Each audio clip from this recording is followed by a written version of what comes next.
Bienvenue dans l'émission L'univers vous écoute.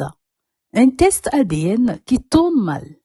Je m'appelle Kodjovi, nous sommes deux garçons dont je suis l'aîné. Mon père est un fonctionnaire d'État. Il a des projets de voyage visant à nous installer en Europe pour poursuivre nos études et avoir un avenir meilleur, mon petit frère et moi. Et dans les procédures d'obtention de visa, il lui fallait faire un test ADN pour ces deux enfants que nous sommes. Ce qui a été fait. Et c'est là qu'il découvre que mon petit frère qu'il aimait tant n'était pas son fils biologique. Et j'ai entendu mon père dire à notre mère depuis leur chambre à voix basse, « Dis-moi qui est le père de Stéphane. » Sa voix était très colérique, un peu étouffée. Et pour éviter les dégâts, je suis rentrée dans la chambre. C'est là que je vois mon père effondré, qui s'écroule au sol en pleurs et inconsolable. J'ai jamais vu mon père dans cet état et j'avoue que j'ai pas pu retenir mes larmes.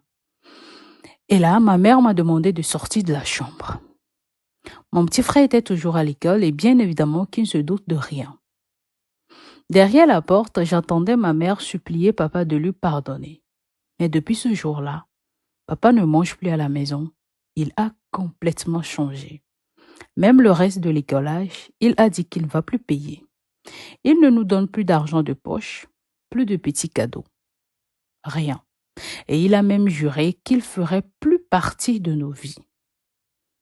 Mais moi, je comprends rien au fait. Il peut se comporter ainsi envers mon petit frère, vu qu'il a découvert que c'est pas son fils. Mais moi, je suis son fils, non? Alors, pourquoi il réagit ainsi? Y a-t-il quelque chose qu'on me cache? J'ai peur de perdre mon papa. Mais je suis inquiet pour mon petit frère. Il n'est encore au courant de rien, mais la tension dans la maison fait qu'il me dérange avec plein de questions. Et je ne sais quoi lui dire.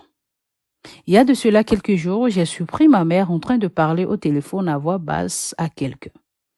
Et je pense bien que c'est le père de Stéphane. Dois-je l'espionner? Fouiller dans son téléphone et si jamais je trouve le numéro, je l'envoie à mon père? En réalité, je veux que mon père m'aime comme avant. Je veux que tout redevienne comme avant. Que faire? Conseillez-moi s'il vous plaît.